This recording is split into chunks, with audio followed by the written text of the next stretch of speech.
Good afternoon, everybody. Sitting out here in my car, letting it thaw out. We had some snow and a little ice the last few days, and down around 0 degrees overnight. Going to be that way tonight, and I think tomorrow night too. Then by the weekend, we're supposed to warm back up into the 40s or 50s or something like that. Maybe even in the 60s next week. Wouldn't mind it a bit. Here's a little view outside of what we got left now.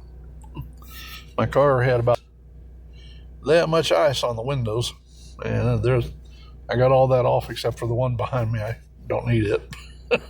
the others I do.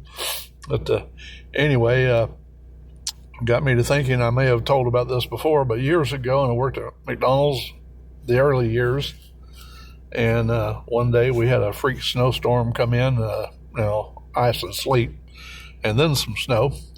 And it was on a Sunday afternoon. There was only me and one other guy there with a vehicle.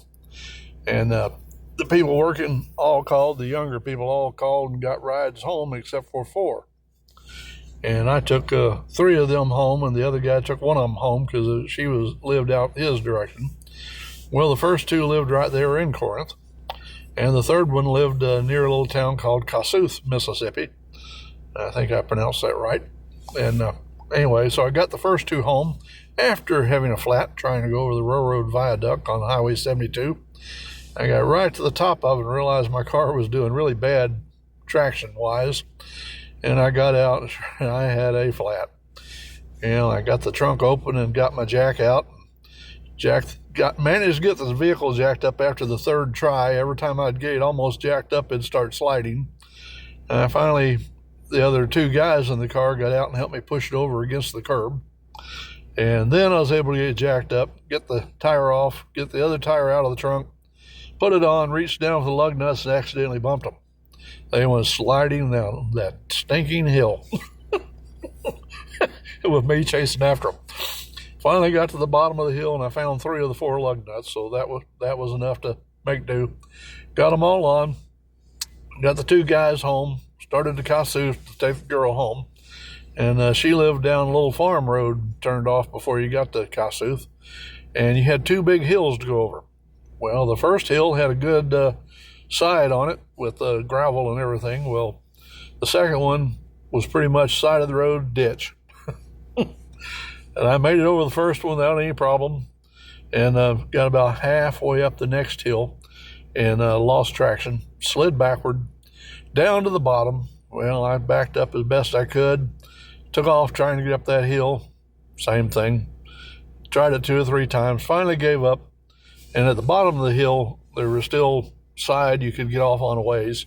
So I got about a third of my car off the road. And we were sitting there thinking, well, what the heck are we going to do? Because we were 2 or 3 more miles to her house. And it was way too cold to get out and walk that distance. Neither one of us were dressed for really cold weather. And we sat there and decided, well, we might as well just sleep in the car. Well, about that time, I noticed the temperature gauge on the engine temperature was going down. And I got out, and I raised the hood, and I took my jacket off and covered the front of the car with it to block the airflow through the radiator, and then put the hood back down on the coat, and got back in the car. I'm sitting there, just barely staying almost kind of sort of warm. And I got out of the car, went around to the passenger side. She got out. I got in. She took her coat off, sat in my lap. We covered up with her coat best we could, and finally went to sleep. A little after sunup the next morning, there's somebody banging on the window as hard as I could. It was her dad. He's saying, "What the hell are you doing with my daughter in there?" Freaked both of us out. And she's like, Daddy, he ain't doing nothing. He was trying to get me home, and we're trying to stay warm. Well, he had came out on his John Deere tractor, headed to town to find his daughter. And he got turned around and wrapped a chain under, up under the front end of the vehicle and pulled us over the hill and then on to their house, about 1 mile or 2 miles, something away like that. And I wound up there, stuck there at her house for, I think it was 2 days before it warmed up enough to thaw the road out good and get home. So that made for an exciting story. And one of many, many, many weird little adventures I've had in my life. I loved it anyway.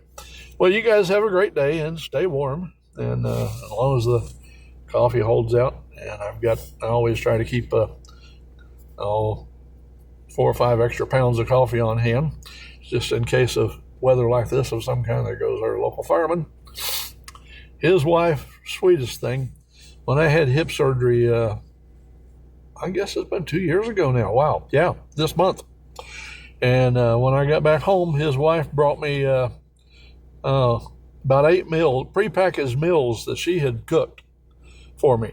And all the little disposable plastic dishes and everything, so I didn't have to do any dishwashing to give back to her. She's just the sweetest person. He really got a good girl. And they've been together quite a while now. And they've got, I think, 5 or 6 grandkids. And they're all just as neat as they can be. Anyway, you guys have a great day, and I will harass you later. Bye-bye.